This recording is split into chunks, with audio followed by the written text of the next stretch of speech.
UFC Fight Night, Curtis Blaydes versus Tom Aspinall. Welcome to your full card prediction video by yours truly here at Boxing MMA Picks. He goes by Zahn. I'm by Harris. Of course, we are giving you our fight-by-fight breakdown, fight-by-fight analysis from that betting perspective. We want to let you know which fights are worth the value, which fights you want to avoid, which underdog has the best shot at winning, and some parlay action towards the end of the video as well. Make sure you thumbs up on this video. Make sure you subscribe to the channel here at Boxing MMA Picks. And most importantly, we want to hear from you in the comments.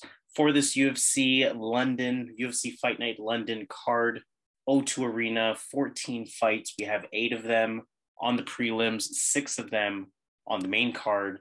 So let's get started right away with the first fight of the prelims. And we are looking at Claudio Silva versus Nicolas Dalby.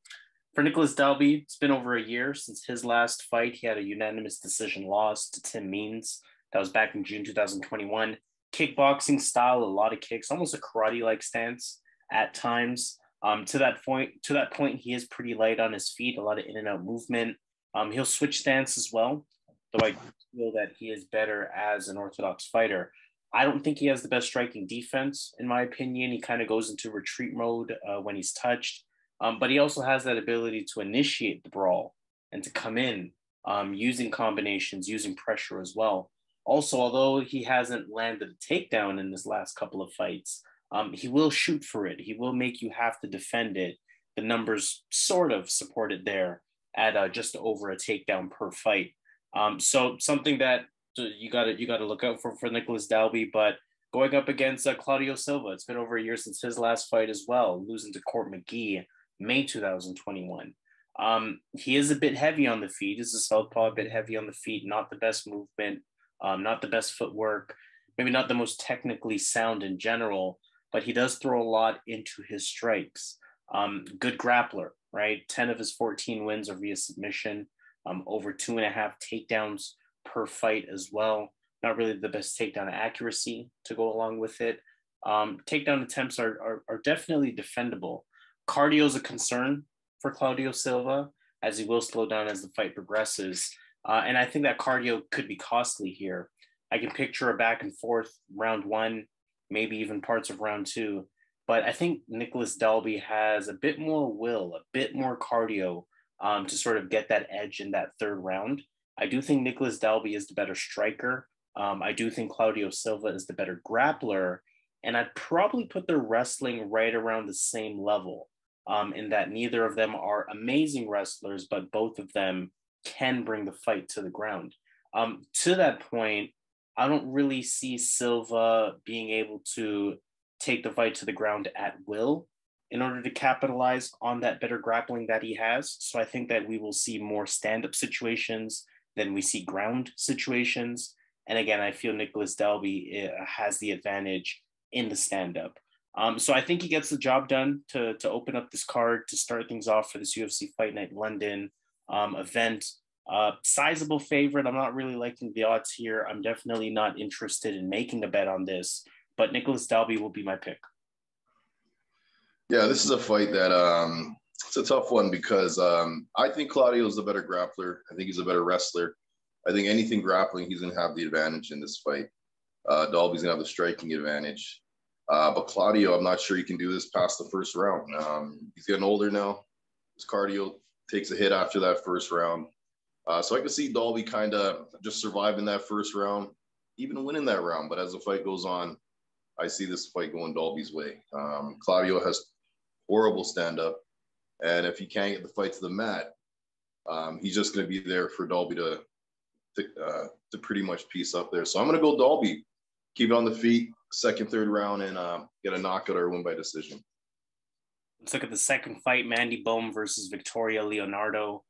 Mandy Böhm lost her UFC debut. That was back in September to Ariane Lipski. She's introduced as a kung fu artist, good jab, decent calf kick. She has good diversity with her striking. She has long arms. She's definitely going to take advantage of a 7-inch reach in this fight. She's pretty light on her feet, solid movement as well. She has more of that point fighting type of style rather than somebody who's going to want to look to brawl. She also has K1 experience, again, just further speaking to her ability on the feet. She looks to have knowledgeable ground game as well. I've seen solid takedown entries from her. I've seen the ability to get back up if she's taken down. She has shown me some defensive grappling as well, but still kind of coming into her own into the UFC. And we talk about it all the time with debuts. Fighters oftentimes look better in their second fight. So let's see if that's the case with Mandy Böhm. Victoria Leonardo is 0-2 now in the UFC after losing to Melissa Gatto August 2021. No slouch on her losses. Manon Fiorot, Melissa Gatto, those are two solid prospects. She's basic in the stand-up, though. A lot of herky-jerky movement, mostly ineffective movement. She doesn't really look comfortable on her feet. She has good takedowns, though. She's strong on top. She can keep you down. Melissa Gatto, high-level grappler, but we learned in her last fight that her jiu-jitsu, and I'm talking about Victoria Leonardo here, isn't quite the best, or her ability to not get caught in bad positions, albeit, again, she was going up against a high-level grappler in Melissa Gatto. This one's interesting. Low-level fight here. You can't really feel confident on either side. The way that I see this is in terms of on the feet, Victoria Leonardo, she fights from the outside. And at this level, she doesn't really actively pursue the takedowns enough from what I've seen. That tells me that maybe not easy, but that tells me that it's going to be doable for Mandy Böhm to control center of the ring, to not necessarily face any pressure or power the way that she did in her last fight versus Ariane Lipski. That's going to allow her the ability to potentially pick Victoria Leonardo apart on the feet here, the same way that Melissa Gatto was able to do. And Böhm should have a fairly easy time avoiding that takedown. Even if she is taken down, again, her ground IQ, her defensive grappling, those could be things that would allow her to get up. But again, just stylistically, what Victoria Leonardo offers, I think it's going to be a problem going up against a fighter who has 7 inches in reach on you. So I'm looking for Mandy Böhm to keep it at distance, to avoid that takedown, to pick her apart on the feet, and to snatch 2 rounds out of this. So Mandy Böhm is going to be my pick. Yeah, this is a horrible fight. This is like 2 fighters that are not UFC level. They shouldn't be in the UFC based on their skill set. When I look at both fighters, who they've beaten, they both have only beaten low level fighters. They pretty much only beat cans, and the time that they stepped up and fought a real fighter, they lost. Mandy only fought 1 real fighter in Ariane Lipski. Lipski made her look bad. Lipski looked like John Jones in that fight. Takedowns, knocking her down. Like, she beat her in every aspect of the game of MMA. Victoria Leonardo has her losses against Manon Fiorot. Again, that's a really tough fight, as well as what's her name? Gotti. What's her name again? Melissa Gatto. So those are 2 tough fights. She lost those fights when she stepped up. She lost to Erin Blanchfield, Miranda Maverick. Those are good fighters, but she does have wins, but against lower level fighters that will likely never be in the UFC, just like Mandy. So this is hard for me to pick because I think both sides are bad. I think both fighters are not good. I'm going to lean towards, I'm going to go with an underdog. I'm going to lean towards Victoria Leonardo. I just think that Mandy Böhm, she doesn't move her head. Victoria doesn't move her head as well. But I like Victoria's, she likes to stay on the front foot. She'll kind of try to march you down. She'll hold you against the cage. So these are things that judges like. She could get a takedown. I think if she gets it to the mat, she could be really successful in this fight. She has good top pressure against low-level fighters. And really, both of these are low-level fighters. So I'm not sure how the fight's going to go. But I'm going to go with the underdog, Victoria Leonardo, to pull off the upset. Third fight of the prelims, we have Jai Herbert versus Kyle Nelson. Jai Herbert lost to Ilya Topuria back in March. He's super agile, super light on the feet, keeps that jab hand very active. A lot of fake jabs, a lot of touch jabs, jabs at different speeds. Mixes in that sharp straight within there as well. Good movement, like I mentioned. Expect him to fight from range with that longer frame that he has. 6 inches in reach for this fight as well. Combinations and his accuracy are both pretty sharp. Don't forget that he legitimately dropped Ilia Topuria in his last fight, perhaps could have had him beat with slightly better IQ if he had sort of pounced on that opportunity right away. But, you know, that again just kind of speaks to him being a legitimate striker that's dangerous for anyone on the feet. Kyle Nelson hasn't competed since September 2020. He lost to Billy Quarantillo at that time. He's now 1-3 in the UFC. So it's going to be interesting to see what he looks like after a 2-year layoff, essentially. He has decent striking, good pop in his punches, good power, decent combinations. Definitely put a lot into his strikes. It's hard to maintain that pace that he goes at early in the fight. And just look no further than that Billy Quarantillo fight. You know, he slowed down really halfway through the first round in that one. Because again, he just kind of throws his all into it, I should say. And he can still land when he's tired, but he does slow down quite a bit. So that's going to be something that we definitely want to look out for. This is going to be a fight where if Herbert avoids that big shot, really avoids just the round one threat, I don't see him having an issue winning this fight. To me, Herbert is the cleaner striker, the more technical striker, the more diverse striker, the speedier striker as well. And again, I think if he doesn't do anything stupid, if he just sort of picks him apart, doesn't really try to brawl, doesn't really play Kyle Nelson's game, then I think that he can sort of have his way and potentially cruise his way to victory here. And don't forget, again, Jai Herbert, legitimate punching power of his own. Again, like I said, he dropped Ilia Topuria in their last fight. So he can very well, you know, put on the pace and hurt Kyle Nelson. But I think the smarter thing for him to do would be to sort of avoid that potential brawl that Kyle Nelson would rather prefer, and instead just kind of use his 6-inch reach advantage, use the other advantages that he has on the feet, and pull this one out. So I think he'll do that. Jai Herbert is going to be my pick. Yeah, this could be a situation where the UFC is setting up Jai Herbert here because he took that Topuria fight. And the UFC could be setting him up here because Kyle Nelson, he's been out of action here and he wasn't hurt. So they pretty much called him up to take this fight in England, in London. So I think this is kind of a setup fight for Jai Herbert by the UFC. But Jai Herbert is chinny, and Kyle Nelson in that first early goings of the fight has power, and he can knock anybody out. So there's still caution with that chin issue. But albeit, I think Jai Herbert should be able to stay out of danger. He's fought in heavy-handed guys. Again, he's been knocked out by heavy-handed guys as well.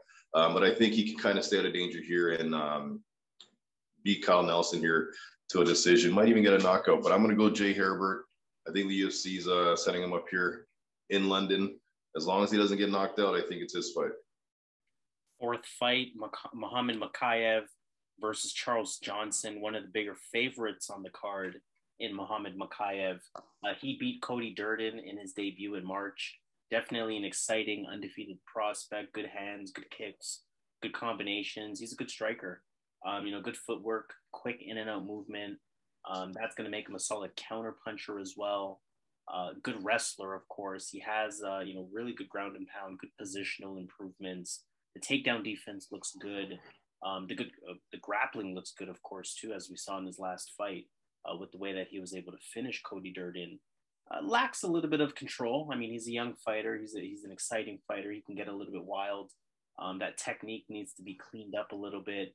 But even if I look at what he did in his UFC debut versus what he's done in the past, I can already see some of those control improvements being made.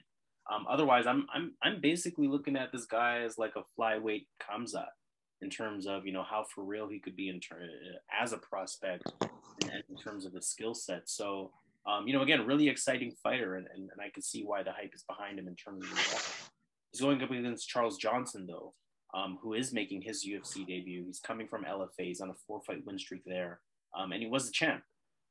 Solid switch stance, Muay Thai approach on the feet. He's patient.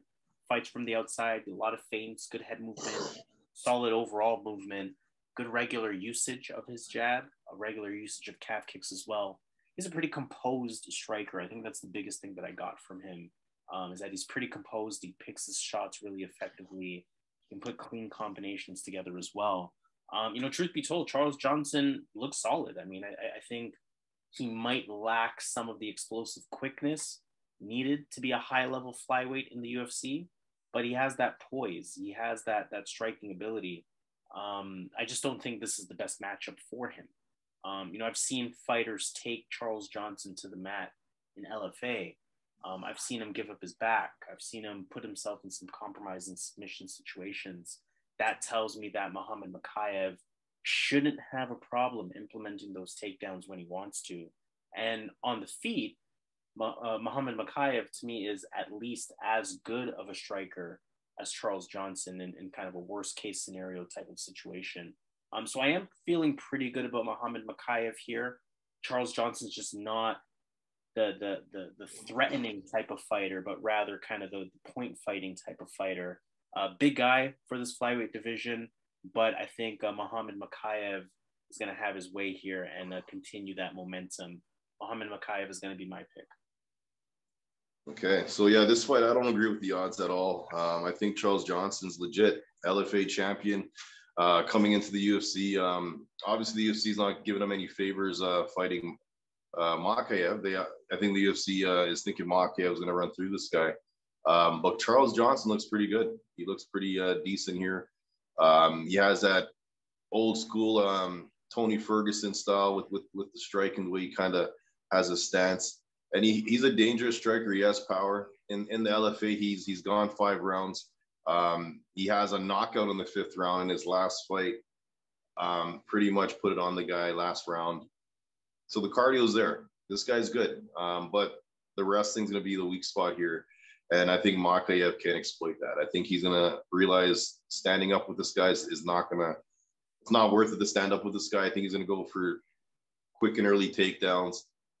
Get on top, either ride out a decision or get a submission. But I don't think Charles Johnson has been finished before. So getting the finish here could be hard for Mokaev, but I can just see him winning a 3-0 type of decision here. So I'm going to go with Mokaev, but yeah, these odds are not good because Charles Johnson, if he can get this fight into the later rounds, stop some of these takedowns, his stand-up, as you see in his last fight, he knocked the guy in the 5th round. So if he can, as the fight goes on, stop the takedowns, he has that power, he has that ability, the heart, the resilience to come back, right? So it's a tough fight because, again, Mokaev is still young. He's only 21 or 22.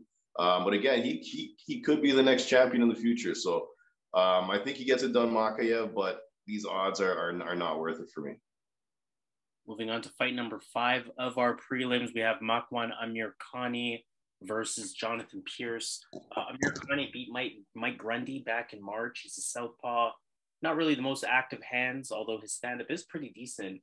He moves pretty well on the feet. He takes his time. The hands are pretty quick when he does decide to throw. He can play that dynamic striker role. He can diversify his strikes when he wants to. But again, you just look at that striking rate, 1.36 significant strikes landed per minute. That tells you it's just not active at all. His strength is in his takedowns, his ground game, his submissions, over 4 takedowns per fight. We see his record there at 17-7. 12 of those 17 wins have come via submission, including his most recent fight. Cardio could be a question with Makwan Amirkhani. Definitely slows down. Didn't really get a chance to test that in his last fight, but definitely something to be mindful of. Jonathan Pearce, JSP as he calls himself, 3-fight win streak, beat Christian Rodriguez back in February. He has that bouncy stand-up to his game. He's a tall fighter. He'll use his reach. He doesn't really have the reach advantage, but more so stylistically, he fights. Front kicks, push kicks, long jabs, decent boxing. He's definitely willing to engage. And Jonathan Pearce, again, very solid wrestler. He can land the takedowns. He has good entries, relentless wrestling. We see those numbers there and almost 7 takedowns per. He's shown me that he can be that pressure style fighter pretty effectively. Otherwise, I have seen him fight off the back foot often. Don't really like when he does that. But nonetheless, like I said, regular jab usage, long jab, good in and out movement. The striking definitely looks like it's improving. What I like about this fight for Jonathan Pearce is that Makwan Amirkhani doesn't really have the best takedown defense, just 50%. Meanwhile, I talked about Jonathan Pearce's takedown numbers. 6.79 per.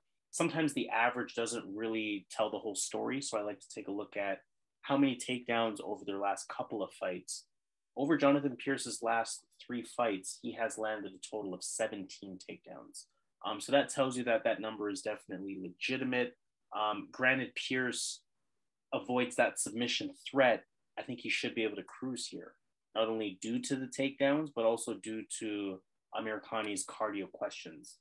To me, Amirkhani is not really enough of a threat on the feet for me to feel otherwise in this fight. I think Amirkhani's only chance is really with a submission. And I think Jonathan Pearce is too well-versed on the ground to let that happen to him. And I think, again, Jonathan Pearce is going to be more effective in the stand-up. So I like Jonathan Pearce here. I'm looking at the odds minus 200. I'm actually feeling pretty good about that. I think there's some decent value here. Jonathan Pearce is going to be my pick. Okay, this is a good fight. 2 grapplers going at it. I think Makwan needs to get it done in that first round. His cardio is going to go down as the fight goes on. He has some of the worst cardio in the UFC. But Jonathan Pearce, as good as he is, in his last couple of fights, he has found himself in bad positions. Against Christian Rodriguez, he almost got finished. I think a couple times he was put in a choke that was looking quite deep, right? So he has to be careful because a lot of these fights he gets put in a bad position. Yes, he guts it out. He gets out of these positions, but a guy like Makwan can definitely lock up that submission if you give him your neck. But I'm going to go with Jonathan Pearce as well because if he comes out of that first round, Jonathan has some of the best cardio in this division versus the guy that has some of the worst cardio in the division.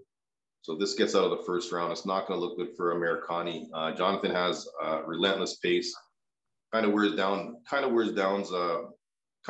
his fighters down as the fight goes on. And he's still at that pace in the third round that he starts the fight off in the first round. So I like Jonathan Pearce to get it done, but he has to be careful. He kind of is reckless with his grappling. He puts his head in spots that he gets out of, but you can't do this as you go up the UFC ranks, right? So, but I think he can get it done. I'm not high on Makwan Amirkhani, so I think he gets the win here. Fight number 6, Nathaniel Wood, Charles Rosa. Probably the biggest favorite on the card, if I'm not mistaken. Nathaniel Wood, he hasn't fought since almost 2 years now, back when he lost to Casey Kenny. That was all the way back October 2020. Nathaniel Wood, solid overall fighter. He's good on the feet fundamentally, good in and out movement, clean hands, good combinations, good timing. He can definitely work against the cage, use the clinch, land the takedown as well. Not a smothering wrestler by any means, just over 1 per fight. But again, just a pretty complete fighter with no glaring weakness to his game, and one that can sort of resort to either method in terms of scoring points. Charles Rosa is on a 2-fight losing streak. He lost to TJ Brown back in January. Serviceable stand-up, kind of a hybrid style between karate and boxing. He'll switch stance a lot. He's light on the feet. He'll fight from the outside, use that calf kick, not necessarily with a ton of power. It's more of that sort of point fighting karate style of striking.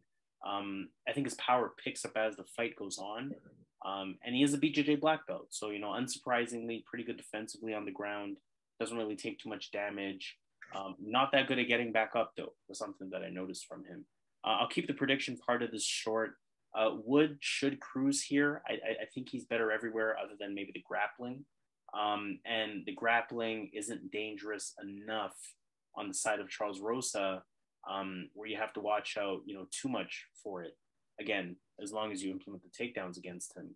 I think Wood, has the much better stand-up, should be able to dominate on the feet, more than Charles Rosa's last opponent, TJ Brown, was able to. But I will say that, for as good as I feel about Nathaniel Wood winning this fight, you still can't ignore almost 2 years of a layoff. I think the odds are a little bit too steep. I'm not really interested in betting on Nathaniel Wood here. I might make it a parlay piece depending on how they look during face-off. But I'm raising flags for as long as he's been laid off for in terms of his last fight. But in terms of thinking who wins this fight, I still feel pretty good about Nathaniel Wood getting the job done here. Yeah, the layoff's a concern. Also, another big concern is Charles Rosa is going to be the bigger guy. he's fought at lightweight before, right? And he's fought at featherweight, obviously. And this fight's at featherweight. But Nathaniel's coming up from bantamweight from 135, went up to 145. So Charles Rosa, who's the grappler, that could help him in these grappling exchanges, having that size advantage. But we got to see how they look when it comes to weigh-ins. But when you look at the skill for skill, Nathaniel wins almost everywhere. It's aside from the grappling. But Nathaniel has good defensive grappling. He has good grappling on his own, but he has some good defensive grappling to keep it on the feet. And in the striking, Nathaniel's going to be a far better striker. Hitting low kicks, straights, counters. He's really a really good striker. So I think Nathaniel Wood gets it done. I don't think that's the size is gonna affect him that much here.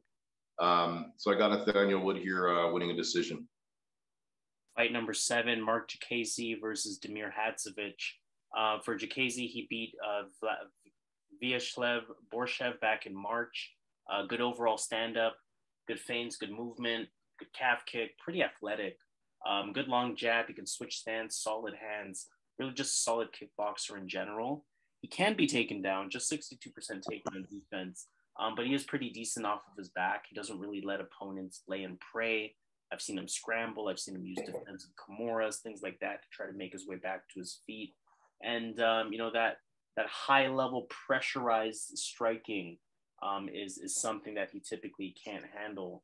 It's a path to beating him. You look at the guys who have beat him: Rafael Fiziev, Dan Hooker, Nasrat Haqparast, Alves as well. These are all fighters who successfully implemented that pressured style against him. So look out for that. Damir Hadžović is potentially capable of that. He beat Yancy Medeiros back in June 2021. It's been over a year since his last fight. He's a patient striker, though. That's not going to work to his advantage because he's not really the most active striker. He can march you down, so he can implement a bit of a pressured type of style that could work well for him, but he doesn't really accompany that with active striking. He's a big striker, though, right? So clean hooks, they have a bit behind him. Half of his 14 wins are via KO, TKO, so he can definitely get a job done from that perspective. When he does explode, the combinations are solid. And again, the power is there. In terms of his ground game, the only thing worth noting is that he basically has 0 takedown defense. And I highlight that, 37% takedown defense. I'll give him his actual percentage. But the reason why I highlight that is because, especially in his last fight for Marc Diakiese, we saw Diakiese actively resort to takedowns. If he chooses to, he shouldn't really have an issue implementing that same takedown type of style that he did in his last fight. The thing about Marc Diakiese is that taking that approach in his last fight, he might be at a point where he's showing some IQ improvements. He was facing a good striker and immediately went to the ground on him. It can really lead to him chaining a few wins here. In some ways, this fight should actually be approached the same way that Diakiese approached his last fight in terms of spamming the takedowns.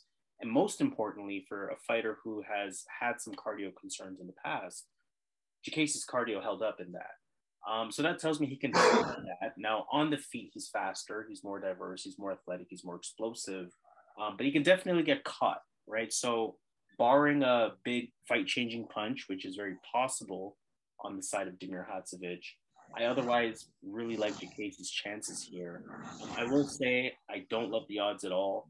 They're kind of steep. I kind of want to say avoid for that reason. But again, in terms of making a pick, I'm going with Marc Diakiese. Yeah, this looks like one of those UFC setting up Marc to get a win here in London. He needs a win, so they call Damir Hadžović, who has some of the worst takedowns defense in the UFC. I think Marc's better everywhere. I think Damir has to knock him out. He has to connect with a knee or like an uppercut or some type of one punch kill. Like he's gonna have to knock him out. I give him the puncher's chance in this fight, but if he doesn't knock him out, I think he loses almost everywhere in this fight. I just think that even if it stays on the feet, I think Diakiese is the much better striker. Not much better, but I think he's the better striker. But I think he's going to be able to switch it up with his wrestling. His last fight shown where he can take these fights. and it's going to be an easy win here for him. So I'm going to go Marc Diakiese to get it done. I think the UFC's throwing him a bone here. Last fight of the prelims, we have a good one: Mason Jones versus Ľudovít Klein. Ľudovít Klein had a split decision win versus Devontae Smith in his last fight. He's considered a boxer. He has sharp hands. He's a southpaw. Good speed, good movement on the feet, a lot of in and out. Quick jab, quick combinations as well. Nasty left high kick too. He's shown some key concerns already in his 4 UFC fights. I noticed that he has a hard time dealing with pressure. He's shown me legitimate cardio concerns, and he's shown me the inability to sort of handle a clinch or a takedown approach, and speaking to that pressure aspect. 4 takedowns landed in 4 UFC fights, but all of those takedowns were in the Mike Trizano fight. So this is, again, where I talk about takedown numbers being a little bit deceiving. Expect him to keep the fight standing, essentially, is what I'm saying here. For Mason Jones, he beat David Onama back in October. Pretty good in the stand-up, really sound, solid technique. He can definitely engage and brawl as well. Good boxing, good head movement. He has good flow. Good calf kick, good pop into strikes in general, good combinations too. Solid takedown defense, almost 80% there. Again, speaking to the ability, I don't think Klein will get him to the ground at all. And the takedowns of his own has been pretty reliable for him in the UFC. He's scored 11 takedowns in 3 UFC fights thus far. I'm Mason Jones all the way on this one. I think they match up pretty well on the feet. Klein will have the speed advantage for the early part of the fight, but I do think Jones will be able to nullify that with his pressure. Jones might not land a takedown, but I think the attempt and the clinch will definitely wear out Ľudovít Klein, cardio-wise, of course. And, again, I just think overall Mason Jones has more toughness, more heart, kind of more will to win. I think the crowd will push him too. Ľudovít Klein is a fighter who's been, I would say, kind of disappointing in terms of what he has shown me in the UFC. I thought he was capable of a little bit more, but it's kind of lacking something, and I think that's something that Mason Jones could capitalize on. So Mason Jones is going to be my pick to get the job done here. Yeah, this is a good fight, man. These odds are crazy, though. Mason's such a big favorite here. I think Ľudovít Klein can, not saying he will, he can keep it close, and he can land the better punches. Like, he can land the more the more significant strikes. Not more, the heavier ones. He can throw strikes that look really good to the judges and then just sway a really close round. So this fight, I like Mason Jones. I'll say I like him to win this fight. I think he has a good chin. He could take these shots. I think what's going to help him in this fight, he's going to be able to keep up a higher pace than Ľudovít Klein. Klein he's kind of a slower pace striker, doesn't throw that many strikes, while Mason's going to keep coming at him, throwing strikes, and he has a good chin. So that's why I like Mason in this spot, and he has good wrestling as well. But again, I think Klein has the ability to keep this fight close and land a nice kick that just hurts Jones a bit. He wins the round there, a close round, goes his way. I think he has that ability to keep it close. Or I think Mason Jones is going to come out here, survive, pretty much win every round. I think he has the ability to do that as well. I like Mason here because he's a tougher guy, more paths to win this fight.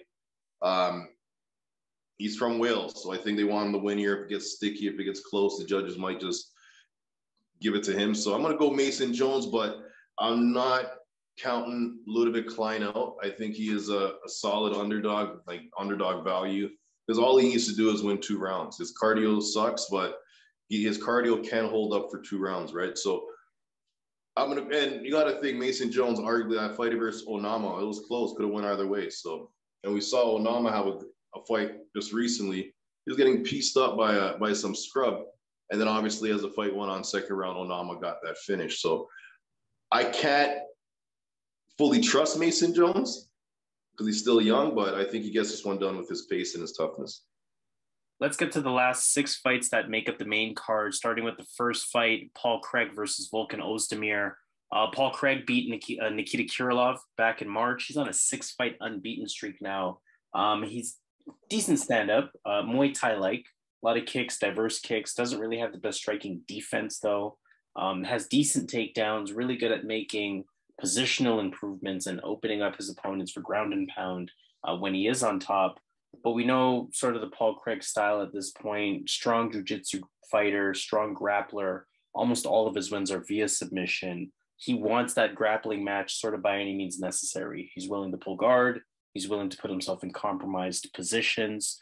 He just wants that submission fight by any means necessary. And it's really tricky to call any Paul Craig fight because he's almost always losing pretty decisively before coming back and winning with his grappling.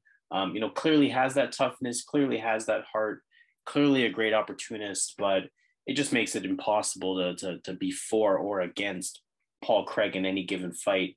Anyways, he's going up against Volkan Oezdemir, unanimous decision loss to Magomed Ankalaev back in October. He's going to keep the fight on the feet. He's introduced as a striker. 12 of his 17 wins are via KO, TKO, primarily boxing, right? A lot of feints, a lot of fakes, tries to control the center of the ring. Not really the fastest, not really the lightest on his feet, but he's definitely willing to engage. He can catch you if you're being reckless. Good takedown defense, generally speaking. For the most part, he is able to keep the fight standing. I mentioned it just a moment ago. Like all Paul Craig fights, this one is tricky. Oezdemir, to me, is definitely more dangerous on the feet. Paul Craig, unsurprisingly, is definitely the submission threat in this fight. I think this fight can go very much in the same way that Volkan Oezdemir versus Anthony Smith went back in 2018. In the stand-up, Smith was fighting from the outside. I can see Paul Craig doing that. Oezdemir was probably winning the first 2 rounds on the feet, stopping Anthony Smith from being able to bring the fight to the ground. I can see Oezdemir using his takedown defense to be in the same situation versus Paul Craig. Anthony Smith was eventually able to get the fight to the ground in the 3rd round. And with Oezdemir not being the strongest grappler, it led to Anthony Smith pretty much landing that submission right away. I hate to call this as an actual prediction, so I definitely want to flag, do not bet on this fight by any means necessary. But I actually predict another comeback submission win for Paul Craig in what seems to be his signature style.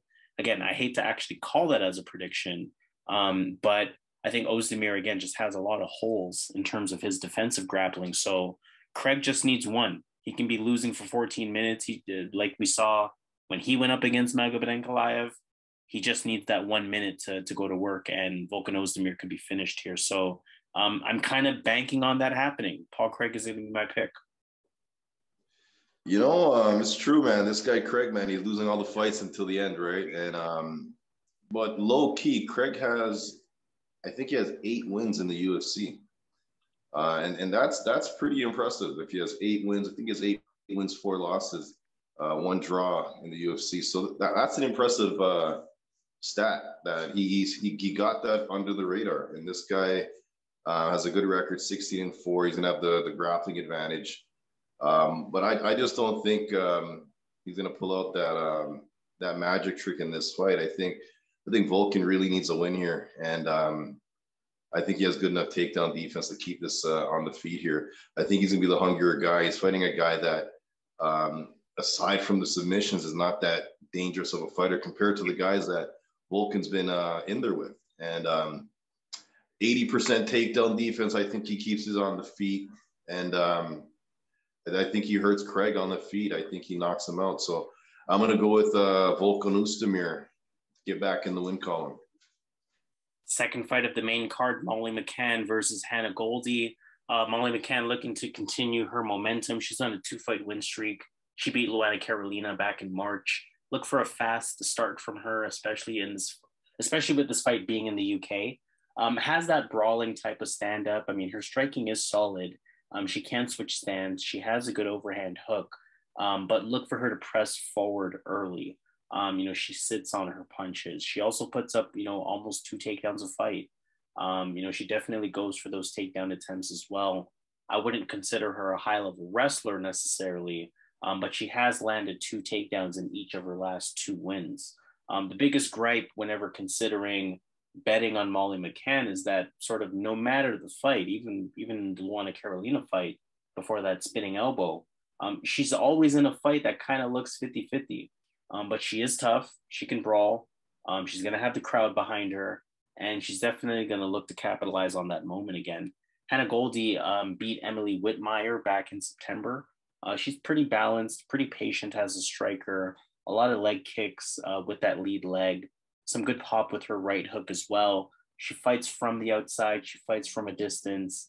She'll set up some decent combinations, but definitely can be outstruck. I'll keep the prediction part of it short. I do like Molly McCann here. I think the pace will be too much for Hannah Goldy. I think the pressure will be too much. The brawling, Goldy doesn't really have that in her. Goldy also has lousy takedown defense, and I think McCann can use that to her advantage. I will say this, I think the odds are way too steep here. It's definitely a hometown play. It's definitely a momentum play for how much of a crowd favorite Molly McCann has become in her last couple of fights. But I still think she gets the job done, but she should be no more than a -200, and she's sitting here at -400. So be careful with that. Otherwise, Molly McCann should get the win. Yeah, this is another gift the UFC's given Molly McCann. In what universe is Hannah Goldy on a main card, right? So, and Hannah Goldy's a strong, like she looks strong. Like if this was an arm wrestling match, I think she would win that. But in this fight, I don't think she's gonna be able to handle the striking of Molly McCann. I think Molly McCann has that dog in her.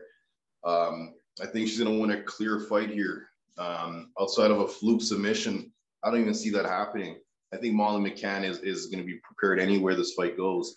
And I think she can kind of dictate the pace of the fight as the fight goes on, because Hannah has that physique, that bodybuilder physique. Her pace kind of slows down a bit, right? So I like Molly McCann to do what she wants, like pretty much do what she wants here. And I think there's going to be levels. I think Molly McCann's a couple levels up here. So I'm going to go Molly McCann here to get a win. But these odds are crazy to have Molly McCann as such a big favorite. But yeah, I understand a bit of it. But yeah, Molly definitely gets it done here.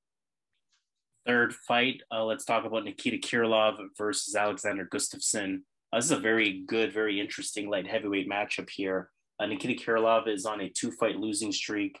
He lost, of course, we just talked about it earlier. He lost to Paul Craig back in March. Bit of a karate style, very well-rounded, almost an underrated fighter. He can do a bit of everything. I like his movement. I like his striking. It's diverse. It comes from different angles. He has solid, diverse combinations as well. He can wrestle. He can land takedowns. We see the numbers there, almost 1.5 per fight. And he can grapple. I mean, he has, solid work in the clinch against the cage as well. So again, just one of those fighters that are pretty well-rounded, no matter which side or no matter which aspect of MMA you look at. Alexander Gustafsson, it's been 2 years since his last fight. He lost to Fabrizio Verdum, of course, in the heavyweight division. That was July 2020. 3-fight losing streak overall, but very inactive, right? I mean, that the third fight of that 3-fight losing streak is going back to John Jones. So it just kind of speaks to how active he's been. He's a striker through and through, though. Good movement, light on the feet, fights from the outside, a lot of lateral movement, a lot of stick and move, good activity. He has a good long jab. You see 2 inches in reach advantage for him for this fight. He has a tricky front kick to maintain distance. He can switch stance as well. It's just hard to get a read on him if you're his opponent. When he does commit, his combinations are pretty high IQ and they're pretty sharp as well. I'm looking at this fight again, very, very, very tough fight. This is probably the fight on the card that I was going back and forth with the most. It's really a question of who is a 35-year-old Gustafsson after a 2-year layoff at this point. If he looks like he did the last time he was at light heavyweight, and I'm talking about his fight versus Anthony Smith in 2019, then it'll be a tough fight for Krylov, right? I mean, you have to ask yourself, how much, though, can Alexander Gustafsson maintain that high movement style as he gets older, right? So this is where the question marks come in terms of what type of Gustafsson are we going to see. I think there are legitimate cautions here. I think most think that we will see a decline in Gustafsson. But the more I'm thinking about this fight, the more I want to actually go with the underdog in Alexander Gustafsson. They really do have similar strengths. You know, Krylov is a mover around the ring. So is Gustafsson. Gustafsson has good takedown defense. So this fight should stay on the feet. I think it's very much a 50-50 type of fight. But, you know, given the odds, I want to side with Gustafsson here. This is a bit of a gut check. Like I said, I think it's a 50-50 fight. But something tells me we're going to see, and this is not to say we're going to see the Gustafsson that almost beat John Jones, but this tells me that we're probably going to see the Gustafsson that went up against Anthony Smith and pretty much was beating him until a 5th round submission. So if we get that version of Gustafsson, I like his chances here. They're both movers. I think Gustafsson is the better mover. And in what would be sort of a high level technical striking match, I think I like Alexander Gustafsson's chances to get it done here. So I'm going to side with the underdog, bigger, you know, uses range more, uses reach more, similar type of style, similar type of approach to the fight. But I think Alexander Gustafsson is pretty hungry to get back in the win column here. And Krylov is a viable opponent for him to get that done with. So I'm going with the underdog, Alexander Gustafsson. Let's see if he can return to form here. Yeah, this is I can't feel confident with Gustafsson. I haven't seen him fight for so long, and where is his mind at? Remember, he retired. This guy put his gloves down in the middle of the octagon and said he retires, right? So where is his head at? And he has been out of the cage, so he doesn't have that. He's gonna have to get used to it. He's gonna be a bit rusty, obviously, going in there. Is he fighting for cash? I don't know, because his last fight he made I think he made 140,000. I think 125 or 130 was guaranteed, and then he won. I don't know what the other 10,000 was for, but is this for cash? Is he just coming in here to get some money? Because he literally retired. So usually when you retire, that like it's not something you just wake up one day and say you retire. It's a thought out decision, and this guy retired. So I can't, and I know he's been training with Chimaev and in Sweden with those guys and Darren Till. But that's not enough for me. I got to go with Krylov. I think Krylov, I think Gustafsson can piece him up on the feet with the striking, but I think Krylov can mix in some wrestling. Krylov striking is not bad. And I think Krylov being the less rusty fighter, the fighter that, even though he's on a losing streak, he's been in there, he was winning fights, got submitted, right? But I think he can get this done here, because with Gustafsson, he's been out for so long. Again, he already retired, right? So I'm not sure what I'm getting with Gustafsson. So I got to go with the guy that I think is a more reliable pick, and that's Nikita Krylov. Fight number 4 of the main card, Paddy Pimblett versus Jordan Levitt. Pimblett's on a 4-fight win streak, 2-0 in the UFC as well. He beat Kazula Vargas back in March. Solid on the feet, decent calf kick. He fights from the outside, likes to use a lot of kicks in general to keep things at range. The striking speed is there. The counter punching is there. He can be explosive. But for the most part, he's still very much a ground specialist. Good grappling, good tight top control, good submission attempts, good ground and pound. Got to respect his chin, of course, his heart, his ability to be the aggressor and let the hands loose. He has that ability to finish with what he's shown us in the UFC thus far. That said, some mistakes, right? He keeps that chin up. That definitely makes him hittable.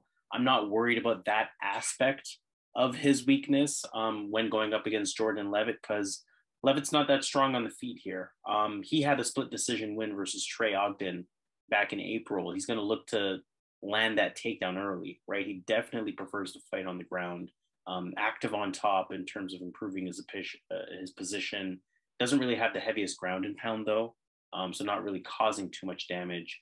He is a submission specialist in his own right. Most of his 10 wins are via submission. He's very crafty on the ground, whether on top or on bottom, pretty relentless in his approach as well. That said, again, just not the best on the feet, right? Doesn't really have the best technique or footwork. Still young, still making improvements, but that stand-up is just not even at a level where I can call it serviceable yet. Levitt, I think, maybe will land takedowns as well on Pimblett. But, Pimblett doesn't really have the best takedown defense. But unfortunately for Levitt, I think Pimblett is too good on the ground to be completely, clueless there, or to not be able to defend it at some point. Or even, again, just being able to implement the ground game in his own right, because Jordan Levitt only has 33% takedown defense on his side of things. Levitt also doesn't, again, have that type of stand-up to threaten Pimblett in any kind of meaningful way. Pimblett could hurt him on the feet. Pimblett could, use his offensive takedowns and his offensive submissions to his advantage. Whereas Levitt, I just don't think his style is going to allow him to win this fight. So, Paddy Pimblett, I think, should cruise here, shouldn't have a problem. UK home crowd. You got to at least feel as good about Paddy Pimblett as you do about Molly McCann. So I'm going to go with Paddy Pimblett on this one. I don't think Jordan Levitt's the guy to get it done against him. So Paddy Pimblett's going to be my pick. Yeah, this is another one of the UFC serving up the English fans this fight here. Pimblett's going to be ultimately he's just going to be too big. He's going to be too big, too strong for Jordan Levitt, and Jordan Levitt has no striking at all.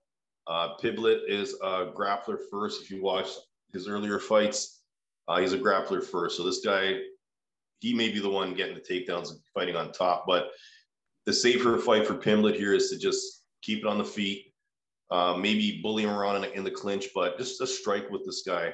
And I think Pimblett's going to eventually knock him out. I think he gets a finish here. Perfect match making to make Pimblett look good here. He's too big. So I'm going to go Paddy Pimblett here to get it done. Let's move on to the co-main event of the evening. This is probably my favorite fight on the card. We have Jack Hermansson versus Chris Curtis. Jack Hermansson had a split decision loss versus Sean Strickland back in February. Primarily a grappler wrestler type of fighter, but he is decent on the feet. He has a solid jab, a bit underrated with his combinations and with his overall punching diversity. Decent kicks, regular usage of kicks as well. He'll fake the level changes. He has pretty good entries for takedowns, but not really the strongest. I don't know if it's just a physical strength type of thing, but just 30% takedown accuracy kind of speaks to what I mean by that. Almost 2 takedowns per fight. He is a good wrestler once he gets you down. He makes good positional improvements. He's good top control, solid ground and pound as well. But again, there's something sort of strength related there that's missing with Jack Hermansson in terms of him being able to land takedowns more at will. Chris Curtis, unanimous decision win over Rodolfo Vieira back in June. This is now his 4th fight in 8 months, so definitely taking advantage of the moment. Primarily a boxer. He's a pretty clean boxer. He can put combinations together, pretty composed on the feet, good punching IQ, good counterpuncher as well. He has power. You see 29 wins there, just under half. So 14 of them are via KO, TKO. And he knocked out 2 solid prospects in the UFC, Phil Haas and Brendan Allen. So we know that KO threat is legitimate. He showed us legitimately good takedown defense even before his time in the UFC, since his time in the UFC, but more specifically in that Rodolfo Vieira fight, he was stopping a lot of explosive round 1 takedown attempts. So just really legitimized the takedown defense that he has. And yes, it is a very small sample size, but 100% takedown defense thus far. That takedown defense, I think, specifically is what makes me like Chris Curtis in this fight. This fight reminds me a lot of Jack Hermansson versus Sean Strickland, in that, not to say Curtis and Strickland are similar strikers, but in that Hermansson can hang in the stand-up, can maybe have some early fight moments, as Chris Curtis is sort of finding the timing, finding the distance, finding the pace, etc. But Sean Strickland's striking was better the same way I feel Chris Curtis's striking will be better. And probably more importantly than that, Strickland's takedown defense was too good for Jack Hermansson to bring the fight to the ground. Thus, it stayed on the feet. Again, Chris Curtis has legitimate takedown defense. So I think it's going to be the same story here. Chris Curtis's takedown defense should be too good for Jack Hermansson to bring the fight to the ground. Thus, I think it should stay on the feet. And if it stays on the feet, Chris Curtis is the more dangerous striker. He's a high-level striker. And I think he potentially hurts Jack Hermansson, if not just kind of, wins a striking match, 2 out of 3 rounds, or maybe all 3 rounds. It is a pick'em. I definitely understand why. But as I break this down analytically, I'm really liking Chris Curtis here. And this is probably going to be one of those fights where I put some money on Chris Curtis straight up. I really have to see how they look in the face-offs, though. Yeah, for me, this is there's some flags here in this fight. Yeah, I'm gonna go with Chris Curtis in this spot because of how he looked in his last fight. But there are some concerns because Hermansson, yes, he doesn't have the best takedowns, but this guy has good cardio, and he's gonna keep pushing that pace till he gets the takedown. He just needs one takedown to win that round. But Chris, in his last fight against what was his name, Vieira, he got in deep on Chris against the cage, and I was certain Chris was going down. And Chris has strong hips. He's a strong guy. He's hard to take down, and he was able to stop that takedown. So I think Chris Curtis can get it done. I'm not even sure it even gets to the later rounds because Jack Hermansson can get knocked out. He has been finished a couple of times with strikes, and Curtis has heavy hands. So I see Chris Curtis landing on this guy, maybe getting a knockout in the first 2 rounds. But if this is going to be like the Vieira fight where he goes 3 rounds, I can see Hermansson having success in that 3rd round with his cardio and his pace. But yeah, it's a tough fight, but I like Chris here to keep it on the feet. And I think the likelihood is he's going to knock him out because Hermansson can't take shots well. He'll knock him out. So I'm going to go Chris Curtis here, and I think he could also get a finish in this spot. All right, main event of the evening. In that case, we have Curtis Blaydes versus Tom Aspinall. Curtis Blaydes beat Chris Daukaus. I believe he's on a 2-fight win streak now. That Chris Daukaus win was back in March. We know the Curtis Blaydes MO at this point. He's a wrestling specialist. He's going to get you to the ground at will. That wrestling will always be his strongest attribute. On the feet, a lot of fakes, a lot of feints, a lot of level changes, good in and out movement, kind of light on the feet for as big as he is. Uses that jab as a setup punch, good constant pressure on the feet as well. He's going to want to back you against the cage until he can, of course, implement that wrestling. Tom Aspinall beat Alexander Volkov back in March. That was via armbar. Very well-rounded fighter, good striker, good boxing in particular. He'll switch stance, good movement. The timing is good. He's quick for a heavyweight. The striking speed is definitely there. Quick combinations as well. He has takedowns. He has a ground game. He has grappling. His top control is good. Ground and pound is good as well. Again, just a good overall fighter. He's shown us hints of everything at this point in his time in the UFC, and still, looking better and better fight over fight. It's a high stakes heavyweight match here. I think Blaydes should have the wrestling advantage, unsurprisingly.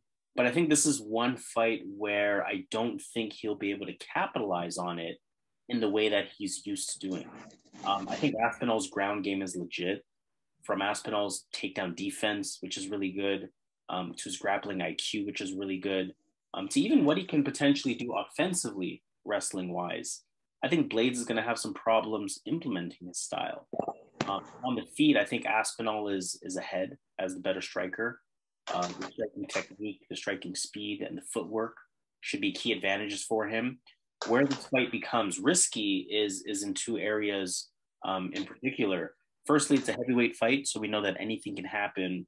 But secondly, and sort of more importantly, we still don't know what Tom Aspinall looks like in a 5-round fight. He hasn't given us any reason to believe that he wouldn't be able to handle it.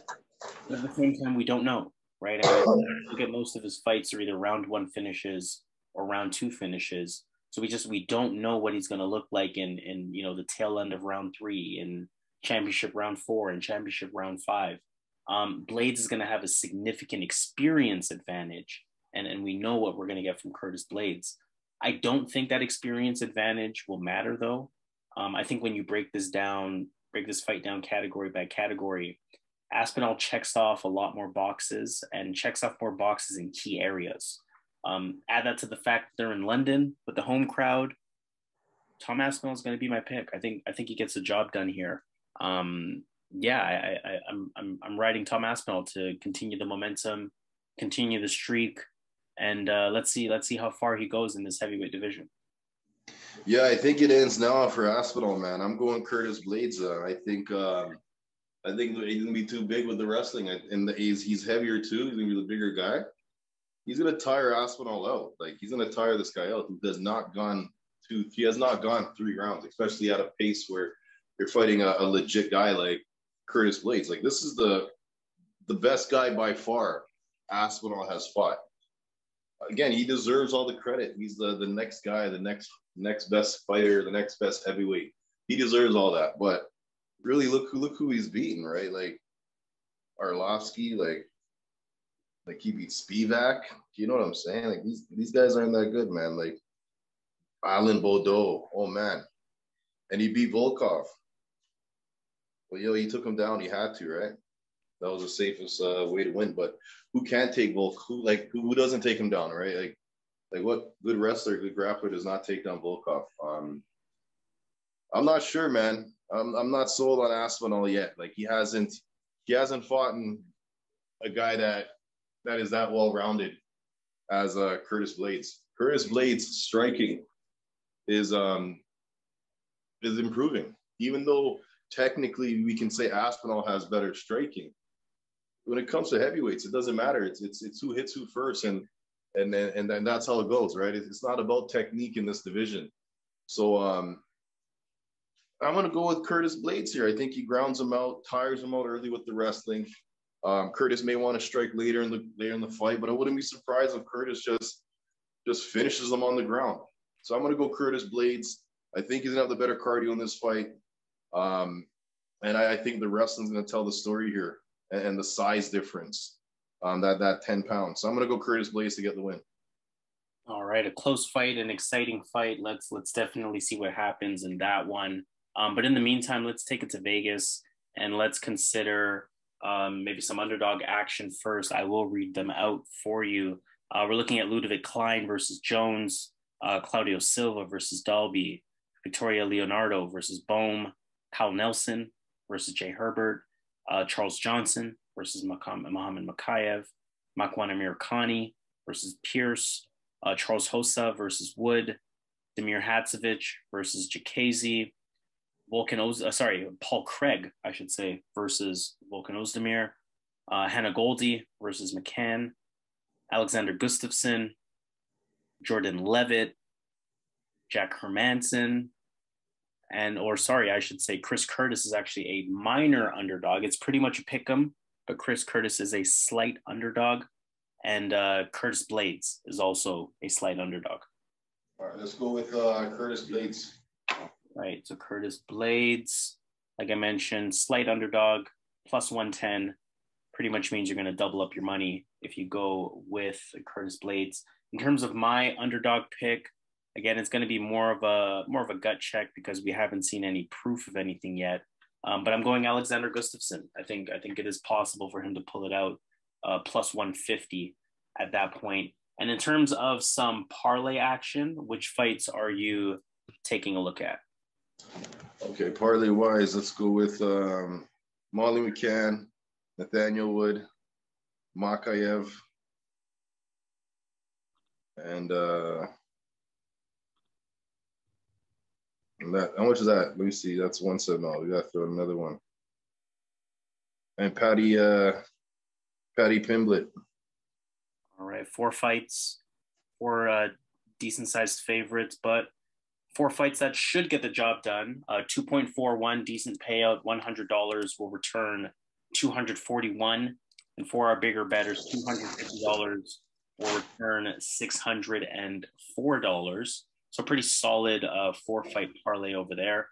In terms of kind of parlay action that I'm looking at, I am considering 3 fights. I'm looking at Mohamed Mokaev, definitely agree there. I'm looking at Jonathan Pearce to get the job done. And again, I'm really feeling Chris Curtis in this spot, to a point where, granted, unless I see something a lot different during face-offs, he might be part of my main ticket. So I'm looking at those 3 fights. That would be a 3.38. $100 will return $338 in total. And for our bigger bettors, $250 will return $846. So let's officially sign off on there. On that note, we definitely want to hear from you in the comments how you feel about our picks.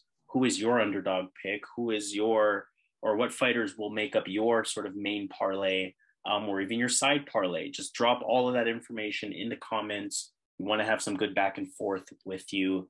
Otherwise, again, make sure you subscribe to the channel here at Boxing MMA Picks, and make sure you press the thumbs up on this video as well. This has been UFC Fight Night, aka UFC Fight Night London. Curtis Blaydes versus Tom Aspinall at Boxing MMA Picks, officially signing off. He goes by Zahn, I go by Harris, and in our usual fashion, let's get this money. Let's get it.